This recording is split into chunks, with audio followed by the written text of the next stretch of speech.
Aduh, si Patrick lama banget ini anjir. Kelamaan nih nungguin. Karena nama saya disebut-sebut. Ya iyalah, lu telat lagi nih. Aduh, apa kabar nih? Gila, tadi dari Amerika ke sini jauh. Jalan kaki gua. Nyampe kapan? Ini kecapean nih makanya Oh, tadi iya. berangkat dari Ini jalan Amerika kaki dari Suta. dari Amerika. Oh, aduh. Jadi tadi salah panjang, sekarang jadi jalan pendek. Jangan tolol kayak MU kalau gue bilang sih. Tapi ngomong-ngomong Ini tempat keren, Pak. Ya ini. Jadi selama lu pergi, Momennya jalan deh, Bang. Bagus. Biar blockingnya nggak ke belakang. oh merah. gitu ya. Intinya nih, Ini selama lu pergi, gua kerja sama Pak Prot. Wih, luar biasa. Ini tempat bakalan jadi home base kita yang baru. Gila, gua tinggal sebentar keluarganya. Iya, makanya bagus. nanti kalau gua keluar negeri, lu gantian kerja. Jangan makan gaji kita. Gua ikutan sama lu. Tapi ini apa nih namanya? Little League. Oh, ada birunya. Ini di daerah Kebayoran Baru, Oh, ada Petokogan. biru. Biru itu ruangan meetingnya. Oh. Nanti kita tag di situ. Ini Oke? kayak MU ya. Maksudnya? Tulisannya biru, warnanya hijau. Tapi keren. Ayo, masuk, Iya, masuk. ya.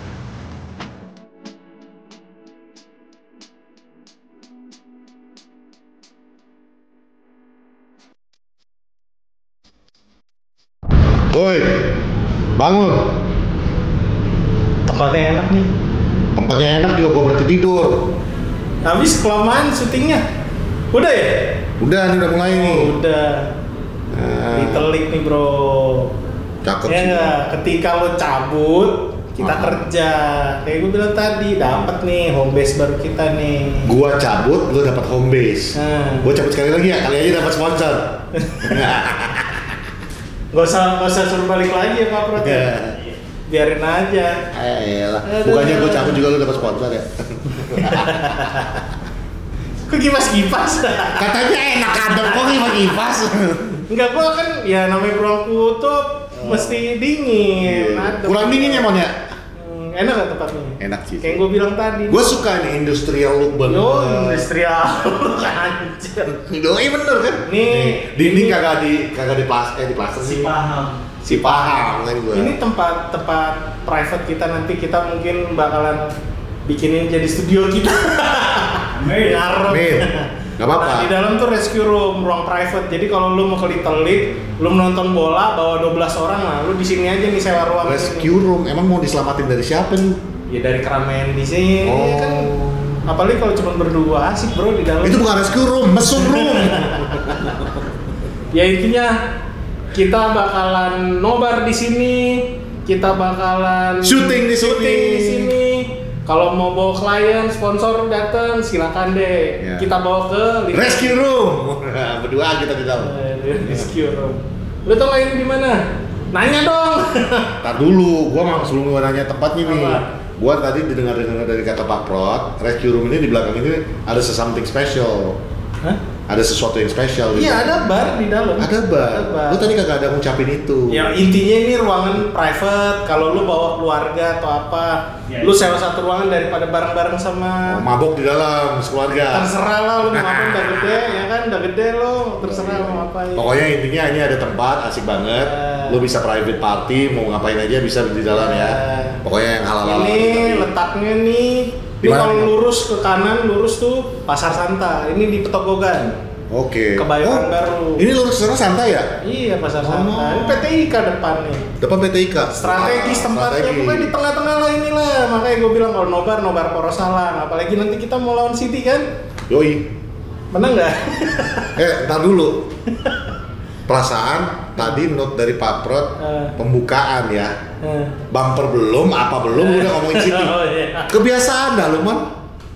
Ya Bumper udah. dulu kan nih? Bumper dulu. Bumper dulu.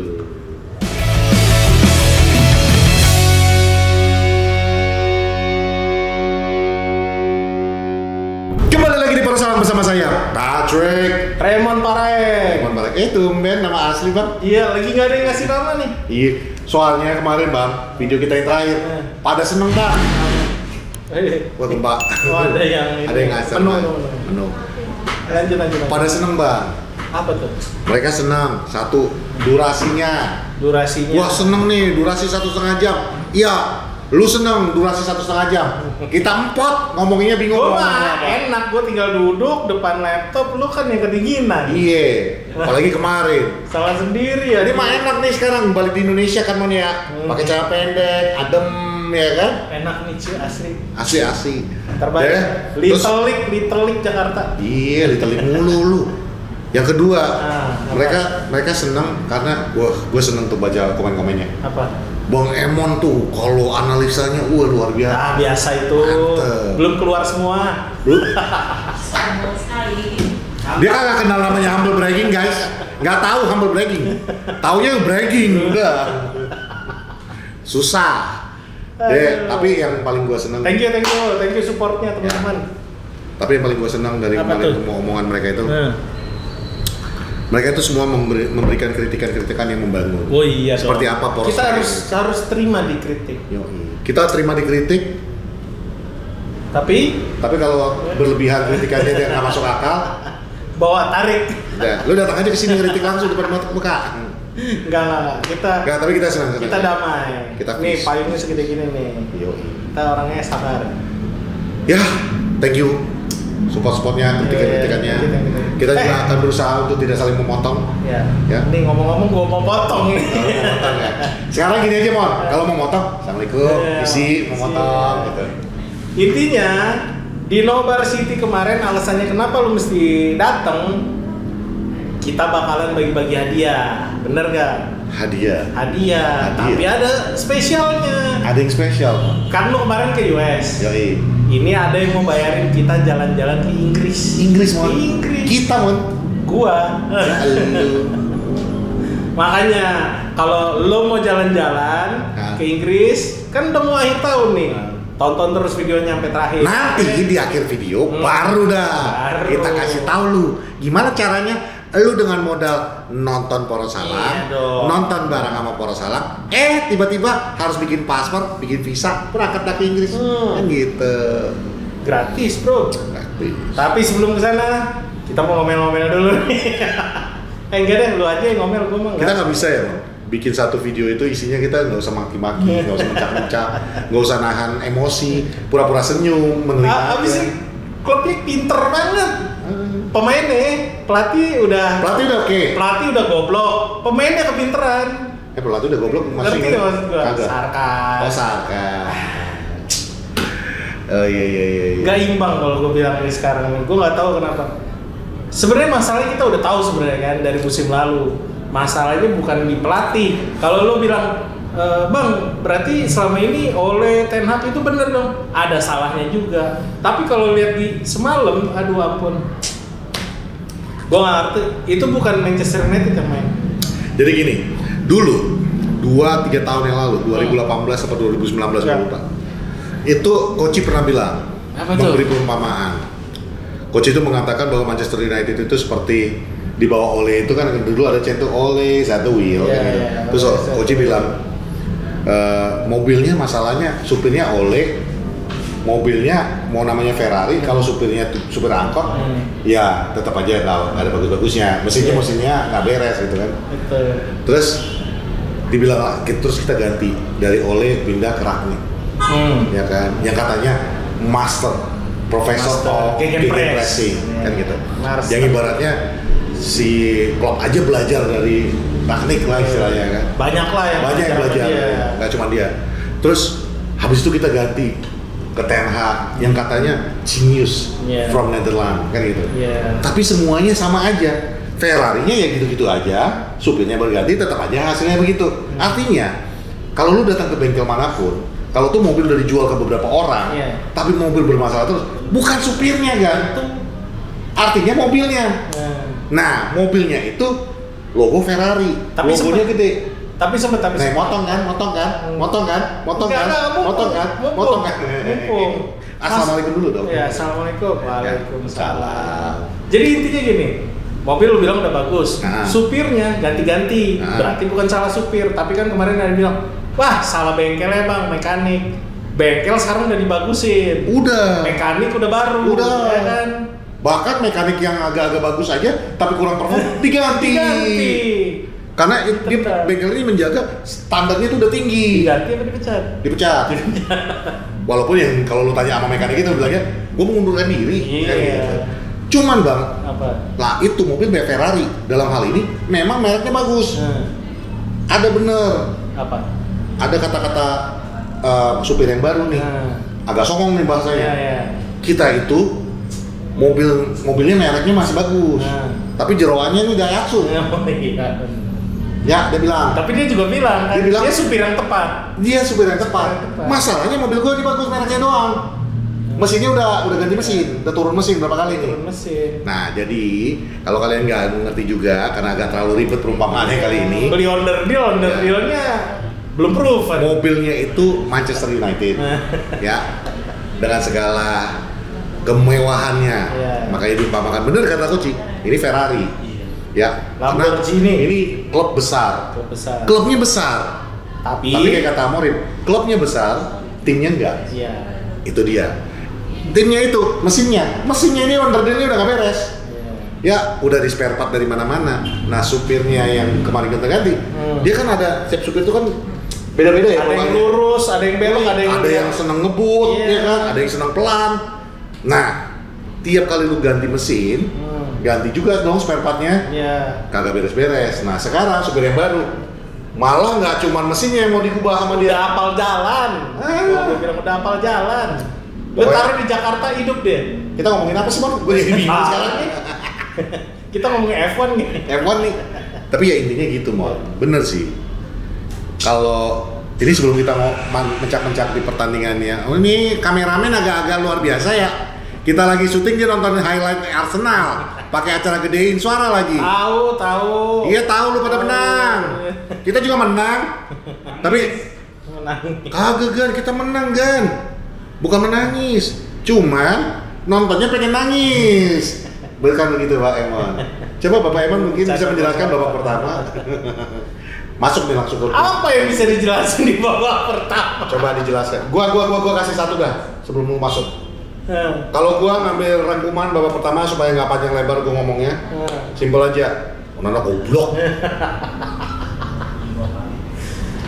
Main tim sama-sama 3-4-2-1 ya kan. Ya. Tapi 10-15 menit berjalan, MU udah nggak pakai 3-4-2-1. Oh, enggak. 3-1-5, 3-2-4 kayak gitu-gitu lah. Suka mereka. Tiganya udah bener nih.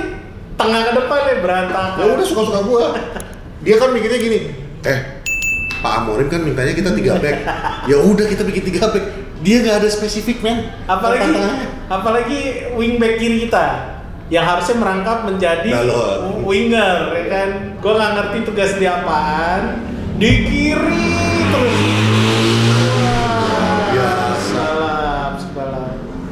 Pokoknya dia main di kiri terus. Kalau lu lihat Mazraoui, kalau dia main fullback ya, dia ada invert ke tengah. Ini beneran cuy, main di kiri terus gue nggak ngerti dah. Sampai orang-orang teriak, ini yang bener, ini pelatih udah jago nih, udah bagus. Tapi kalau kita bermain dengan pemain yang ini aja nggak bakalan kemana-mana. Bener mereka. Iya, udah susah. Bener, udah nggak bisa diapa-apain, udah nggak ketolong. Gua makin setuju dengan omongan lu yang ini, Mon. Karena dia kayak gini ya ngobrolnya benar-benar terwujud. Kagak terwujud nih. Dulu ketika Poros Salang pertama kali gue cetusin itu, konsepnya itu adalah kan 2 bapak-bapak ngomong di kedai kopi. Ini kedai kopi banget nih, Mon. Cuman minumannya badak. Kan lae-lae. Batak gitu. Laponya mana, Le? Tapi, Mon, gue setuju banget omongan lu tuh setelah kemarin tuh, setelah pemecatan dan Aswad itu, Rio Ferdinand kan bikin videonya juga ya, seperti kita juga bikin. Kayak suaranya masuk. Itu pada dasarnya Rio itu ngomong apa yang mereka lakukan Manchester United, apa yang dilakukan Sir Jim Ratcliffe terhadap Dan Ashwood itu sangat brutal menurut Rio Ferdinand. Oh iya. Tapi itu mungkin hal yang perlu dilakukan menurut keputusan Rio. Bisnis kalau. Ya, keputusan bisnis. Dan yang diharapkan Rio, ini yang membuat gue yakin dengan omongan lu barusan. Asalkan manajemen ini juga setegas itu terhadap pemain-pemain bapuk. Istilah dia itu benar-benar those useless player yang ada di situ. Lu bayangin ya, seorang legend berani belak-belakan ngomong kayak gitu. Artinya apa? sebenarnya selama ini mereka itu diplomatis aja, nggak mau ngomong belak-belakan. Tapi sekarang ini udah ya udah kelihatan kan Jim Ratcliffe pengennya keras nih. Ya udah sekalian yang nggak berguna di MU itu buang. Nah makanya Sir Jim Ratcliffe juga nggak saklek amat. Dia setuju kok kalau misalnya ada legend yang bilang lu punya tim bapuk lah, emang bener. Iya. Dia nggak akan kayak dulu Glazer disuruh diem, jangan nanti gak laku, kan itu mikirnya udah beda kan. Kalau ini ya lu ngomong apa adanya tentang tim gua, karena pada akhir tahun kayak yang kita bilang di awal musim banget akan direview tuh pemain-pemain siapa yang bakalan bertahan, siapa yang bakal dibuang. Dan itu memang seharusnya begitu. Harus. Jangankan kita ngomongin sepak bola ya, di setiap kehidupan juga kayak gitu. Lu udah namanya karyawan sebuah kantor berat udah nih. Ya enggak, maksudnya kalau dalam lu lah bekerja di kantorannya. Ketika di akhir tahun kan pasti ada review kinerja lu juga dong. Pasti. Kalau lu kinerjanya nggak bagus, ngapain perusahaan mempertahankan lu kan gitu? Karena itu duit, dan menurut gua itu yang memang harus dilakukan.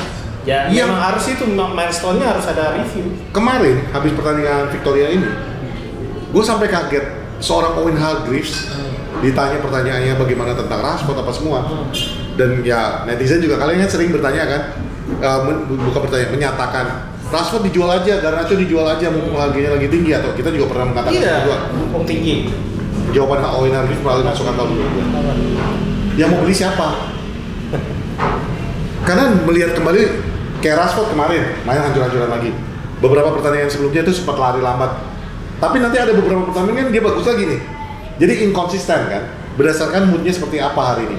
Bahkan sampai di ESPN Amerika atau apa, gue lupa, ESPN FC kalau nggak salah, itu Frank LeBoeuf itu ngomong gini, mereka itu ada kayak Rashford ini dinamakan I don't careism. Jadi ya udah, maksudnya itu bawaan dia itu udah kayak I don't care aja. Jadi ya udah, menang kalah bodo amat. Yang penting gue terima ada gaji. pasti pemain-pemain gitu. Nah itu seorang legend ya, Frank LeBoeuf aja mengatakan, lah ini memang klub Manchester United. Nah ya sama seperti yang tadi Ruben Amorim pernah bilang, ini klubnya bagus, nama Manchester United itu memang yang terbesar di dunia. Tapi tinggal nama, karena ini bukan tim yang pernah saya lawan dulu. Zaman dulu, ini sama sekali nggak ada seperti itu. Nggak ada. Dan tim kecil aja, tim kecil. Iya udah sama aja kayak tim kecil sebenarnya. Makanya jangan marah kalau kalian dibilang mediocre. Iyain aja. Terima aja bro, emang kayak begitu. Cuma kayak kata Gautama, ya. Ini gua quote dari Gautama dan PS suami-suami pecinta United. Ya dia ada bikin sendiri itu sekarang. Ini gua bilang, gua setuju banget omongan dia. Kalau MU menang, silakan jumawa.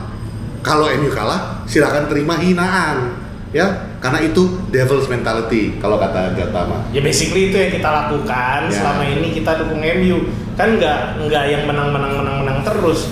Kita waktu di bawah Ferguson juga nggak bagus-bagus amat di tahun-tahun terakhirnya kan. Apalagi ketika City mulai bangkit. Cuman ya kita terima, maksud gua mainnya jangan jelek gitu loh. Kalau lu tadi malam ya. Iya, kalau lu main ikutin apa kata pelatih, strategi yang udah diterapkan, terus kita kalah, ya simply kayak sial. Emang kalah beruntung, Dewi Fortuna nggak ada. Cuman lu sekarang nggak bisa ngomong kayak gitu. Boro-boro Dewi Fortuna itu pakai dukun 100 biji juga nggak bakal menang kayak begitu mainnya. Gue sempet bilang gitu ya, kalau wah MU mulai enak nih main, cuman 5 menit cuy. Sempet teratur ya kan, kayak loh teratur nih 3-4-3 nih main nih, berhasil. Berantakan habis itu sampai menit berapa ya yang Højlund masuk, kalau nggak salah menit 56, udah babak kedua ya. Itu mulai bener tuh, jadi mulai ketata rapi, apalagi ketika Mason Mount masuk. Gua nggak bilang bagus, tapi mulai, nah iya ini 3-4-3 nih, ngebentuk nih, Mason Mount pressing, Højlund pressing, tapi sebelum masih ada Rashi, masih ada Dalot. Ya karena gue bisa bilang sampah sih itu men. Ya karena itu mohon balik lagi, lu punya sebuah sistem nih, tapi ada 1-2, nggak usah kita ngomongin 2-3 orang pemain ya. Satu aja pemain nggak menjalankan instruksi, berantakan. Sistem itu nggak akan jalan. Kenapa statement lu di awal tadi mengatakan di belakangnya memang tetap 3? Artinya apa? Yang 3 ini memang bekerja sesuai perintah. Yang sisanya ini udah nggak tahu mau ngapain. Bisa jadi karena panik, karena yang kelakuan Cipatan besar itu lagi ya. Delit udah jelas-jelas ninggalin, udah nggak mau terima bola, dipasing ke dia. Itu kan luar biasa ya Onana. Padahal dulu gue sering mengatakan De Gea dan kalian protes. Gue senang orang goalkeeper yang bisa shot stopping. Tapi kalian bilang lah ini modern goalkeeper yang bisa distribusi bola. Kalau distribusi bolanya kayak kemarin, mendingan gue balik sama De Gea dah. Iya. Dia bagus. Gue sempat muji-muji dia juga gitu. Gue juga kan, 3 episode gue puji dia. Tapi apa ya, memang butuh IQ yang di atas rata-rata sih buat menjalankan taktik siapapun yang dikasih kayak yang dikasih Rangnick, yang dikasih sama Ten Hag, yang dikasih sama Amorim sekarang. Ya emang butuh IQ lebih karena itu strategi bagus. Dia bisa ngalahin City dengan pemain seadanya. Yeah. Maksud gue bukan pemain mahal itu semua. Yeah. Kalau dibandingin sama skuadnya zamannya Amorim masih di Sporting, satu tim MU itu harganya satu tim Liga Portugal. Ya sekarang tadi malamnya komentator kan bilang benchnya Manchester United yang turun tadi malam semuanya itu ya mulai dari Anthony iya dibahas tuh harganya. Dibahas kan? Itu total 210 miliar. Iya. Total semua pemain cadangan kita. Which is sebenarnya itu Victoria seperempat itu juga nggak ada. Nggak ada. Jadi ya it's embarrassing. Itu menggaji satu kota itu. It's embarrassing untuk melihat Manchester United bermain khususnya babak pertama ya. Gua sama Emon agak berbeda nih. Gua ngeliat babak kedua udah agak mendingan. Yang setelah masuk cadangan-cadangan. Kalau dia enggak. Nah itu. Nanti lo tolong kasih perspektif lo tentang itu. Tapi kalau gue bilang ya babak pertama itu dia balik lagi. Ini orang ya kayak kata Emon tadi. Ini suka-suka lo aja udah. Yang belakang aja yang ngerti permainan. Jadi mereka yang disiplin menjalankan permainan secara sistem. Yang lainnya itu khususnya ya, gue ngeliatnya setelah kebobolannya Onana itu, yang ke blunder yang mana, itu makin berantakan. Ibaratnya kayak panik. Ini gimana caranya kita untuk bertahan, menyerang, udah pokoknya counter aja dah. Apapun yang terjadi counter. Kalau gue bilang itu kemarin malam bener-bener pemain ngejalanin tugasnya sebagaimana dia posisinya, bukan ngejalanin tugasnya sesuai arahan pelatih. Mungkin dia ngejalanin ketika Amorim teriak-teriak kan, kayak dia beberapa kali dia bilang ketangkap kamera yang bilang Ahmad jangan terlalu mundur bahasanya gitu kan, kayak stop in the middle dia bilang gitu. Nah artinya kan jangan low block karena lawan itu udah main low block. Kalau lu main low block lagi ya bebas dong di tengah dong. Ya lu main mid block itu udah jelas arahannya. Gue bilang cuman dia teriak si Ahmad doang ketika Ahmad lagi kosong. Nah ketika dapat serangan semua mundur ya melakukan low block. Jadi apa ya banyak di tengah tuh kalau gue lihat bebas banget. Apalagi ketika kita kena prank katanya Prince Adu nggak main, ternyata main. Itu calon the best yang player. Nah makanya gue bilang ketika dia masuk makin berantakan kita. Gue bilang lah sama dia langsung ngumpan. Iya, gue bisa bilang bagus karena ketika Mason Mount masuk ada pressing ke depan. Wah kameramen baik banget. Ini yang skin itu ya? Ini skin nih. Ntar dulu. Masih emosi. Oh ya lanjut Pak.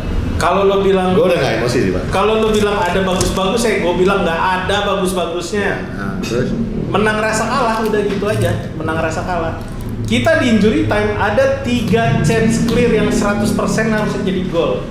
Nggak usah ngebahas itu dulu. Di pertama serangan counter attack pertama kali Bruno, Ahmad sama Rashid. Di situ Ahmad dosa.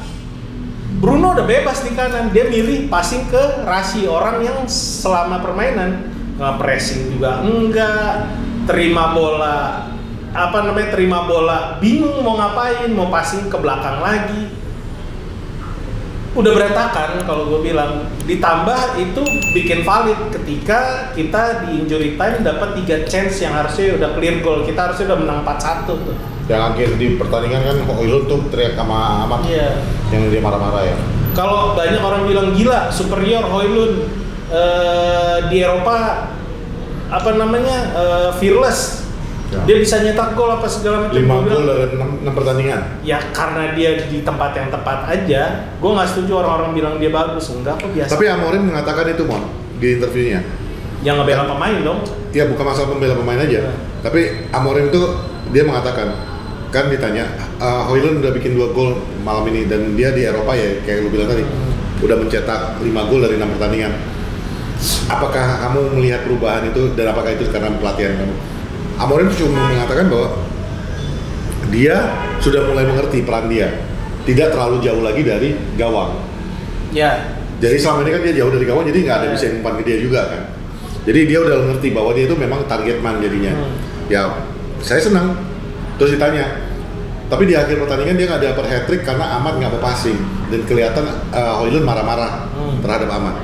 Bagaimana menurut Anda tentang pemain Anda yang menunjukkan ekspresi marahnya itu di lapangan?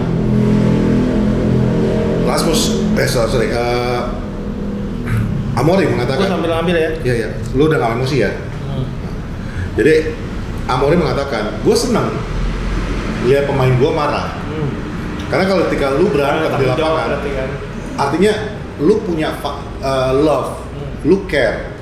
Karena ketika lu suka, lu sayang, lu akan fight for it. Yes, betul. Ya. Tapi ketika lu nggak sayang, lu akan cuek aja. Mungkin sekalian nyindir sama Rashi kali ya.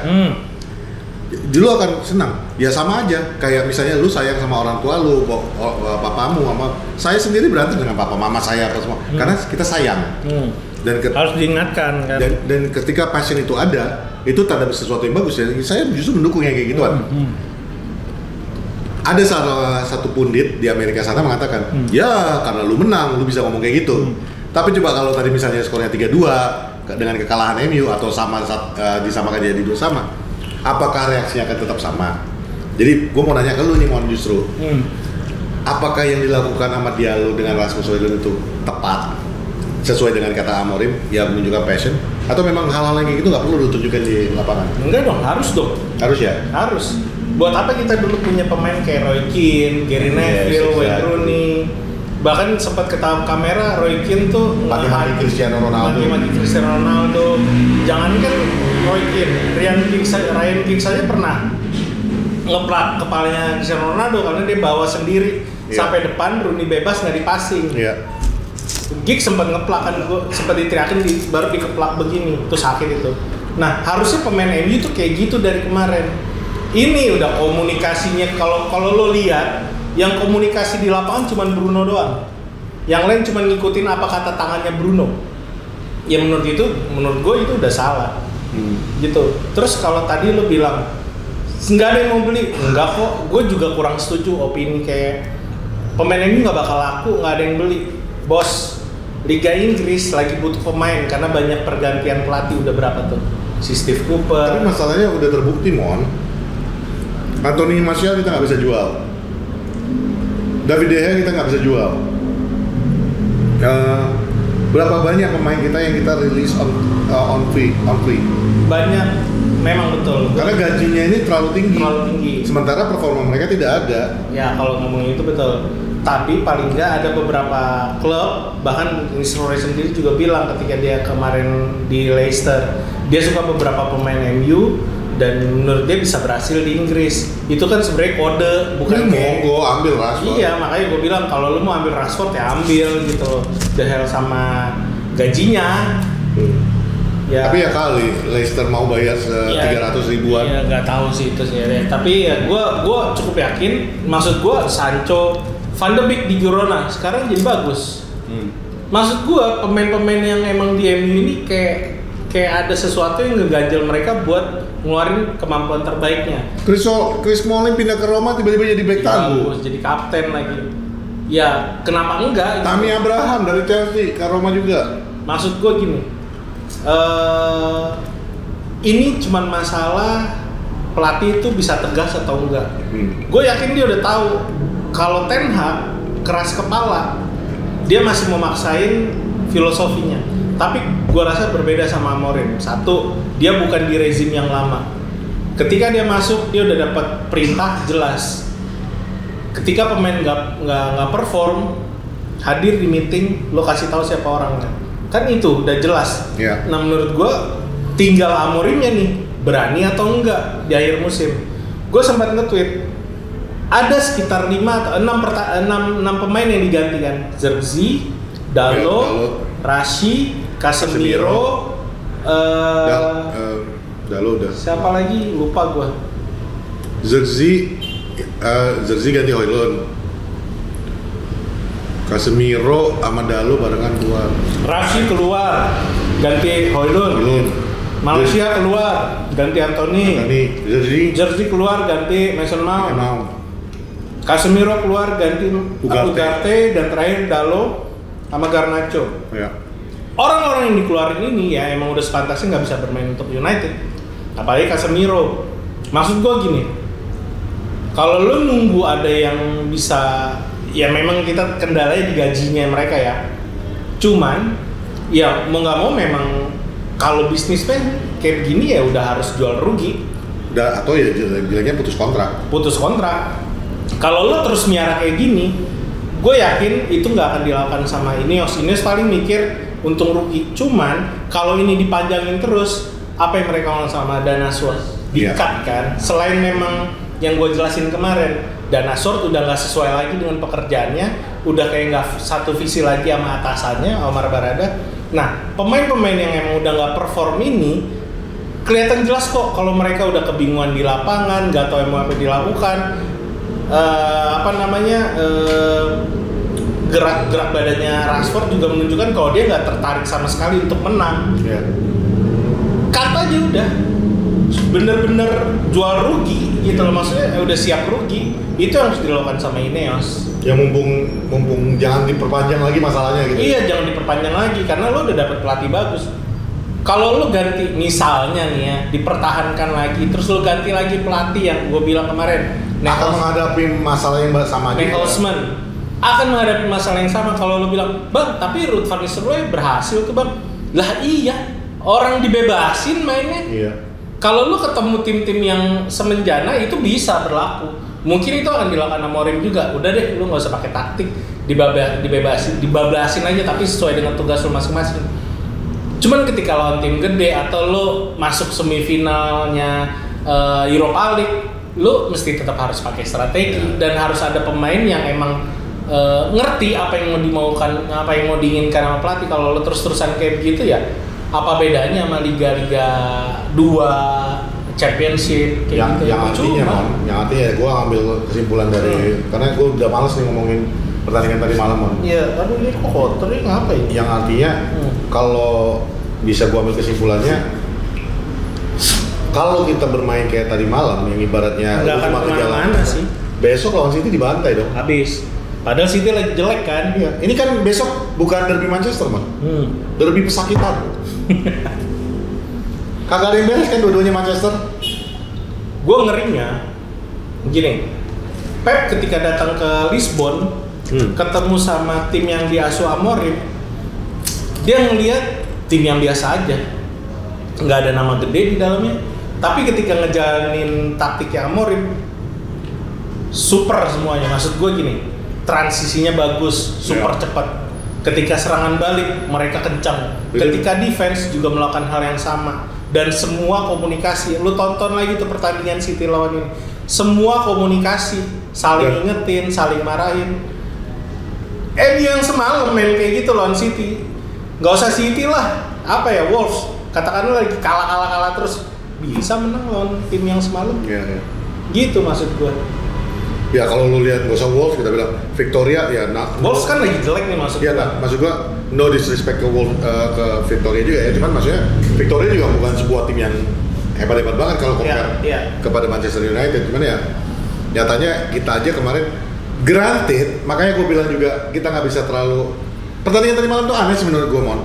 Karena I granted ya, kita menang akhirnya. Banyak banget kejadian yang benar-benar nggak menggambarkan Manchester United yang kita inginkan. Tapi kita juga harus give credit. Lah iya, Victoria basically berapa shot?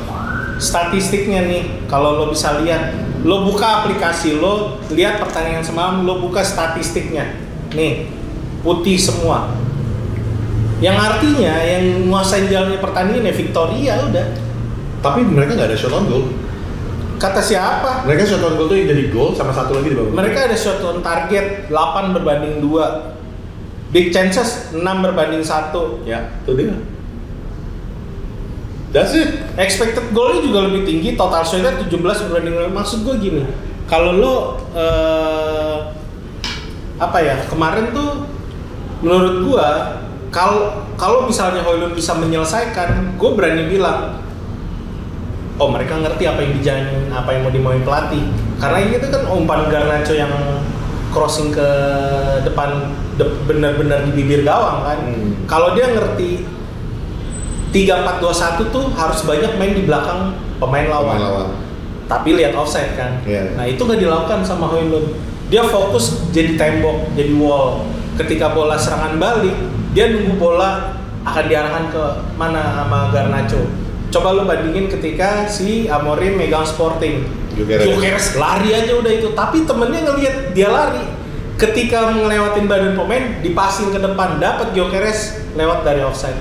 Nah itu nggak ada selama ini, gitu maksud gue.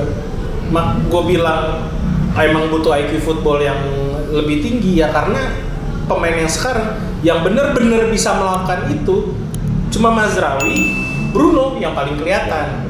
Maino juga lumayan oke, makanya gue bilang kalau misalnya nanti di Agustus pemain-pemain yang nggak dibutuhkan, maksud gue yang bertahan nih, Mazraoui, Bruno, Maino, De Ligt, Martinez bolehlah, Højlund disimpan buat cadangan, Ahmad, Garnacho juga masih bolehlah buat cadangan, maksud gua, super sub bisa. Di luar itu buang udah, karena mereka sama sekali nggak bisa menjalankan apa yang dimau sama Amorim, sama Ten Hag.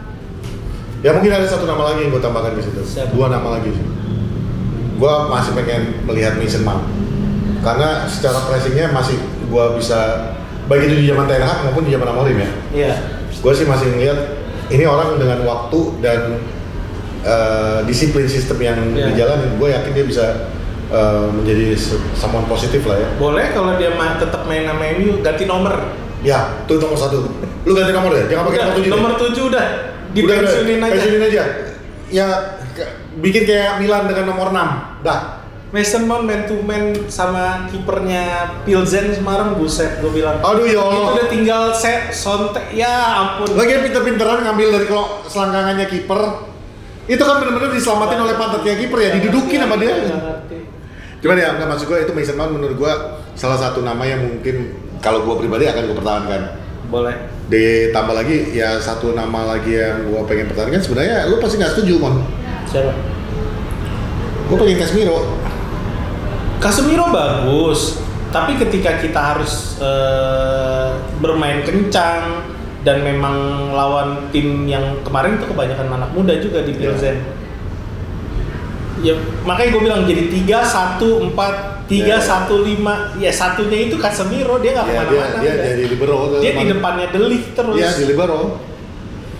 Makanya kita sebenarnya mainnya itu 4 di back itu sebenarnya, Mon. Iya, nih, gue udah catet.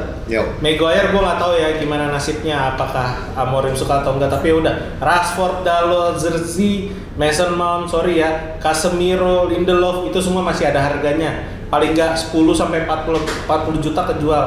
Dengan catatan gajinya itu ya. Ya paling itu PR-nya ya. Kita punya football elite structure ya, itu tugasnya dia.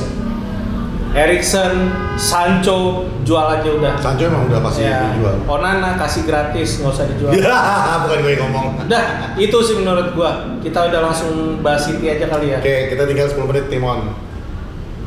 Ya. City. Menurut City, lo?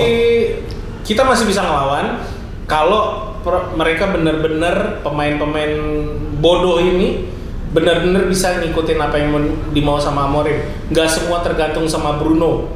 Kasihan sih Bruno teriak sana sini tapi semua tetap nggak paham. Karena kalau gue lihat di sini tadi pemain Man City yang cedera tuh lumayan banyak ya. Kan itu sebagai alasannya Pep musim ini adalah mengatakan City seperti ini kondisinya. Terlepas dari Rodri, Oscar Bob cedera tuh kemarin, Nathan Ake, baru John Stones, Manuel Akanji sama Rico Lewis terakhir akumulasi kartu. Ya menurut gue habis satu tim tuh. Ya, masih bisa lah kita ngelawan City. Makanya tolong ya teman-teman kita yang fans City, musim lalu kan lu bilang, Allah alasan aja cedera. Nah, lu tim mati nih sekarang. Ada tim lain yang mau mengatakan City sekarang kondisinya hancur-hancuran. Arsenal ya, yuk lihat aja, mudah-mudahan sih Arsenal nggak musim depan banyak cedera juga ya. Itu karma namanya ya. Jadi kalau menurut gua Mon, ada fighting chance. Gua mungkin nggak bisa in-depth lo tentang analisanya ya. Gua cuma ngeliatnya City 10 pertandingan ini dia menang 1. Ya. Apa? Yang kemarin lawan siapa? Seri lawan Crystal Palace kemarin. Bukan yang sebelumnya. Lawan Forest. Oh iya. Dia menang 2-0. Kita dalam 10 pertandingan agak lebih lumayan, Mon. Kita cuma kalah 2 kali. Masih ada lumayan ya. Ada lumayannya. Jadi secara mental seharusnya boosting, apalagi tadi malam itu positive result sebenarnya. Mau namanya main jelek atau apa itu tetap positive result. Dan itu akan berperan juga di dalam mindsetnya mereka kan. Ya mudah-mudahan itu jadi hal yang positif yang untuk kita bawa ke Etihad. Etihad atau Etihad? Iya, Etihad Stadium. Etihad ya, Etihad Stadium. Etihad atau Etihad? Etihad. Oh Etihad. Etihad kan. Etihad. Jadi itu mungkin jadi salah satu modalnya. Plus salah satu kelebihan kita untuk besok tuh ya tidak adanya Rodri. Tapi si nggak ada Rodri, nggak ada Oscar Bob, nggak ada Rico Lewis. Tapi Ginger kan udah kembali. Siapa? De Bruyne. Ya. Who knows? Mungkin itu jadi kunciannya mereka besok ya.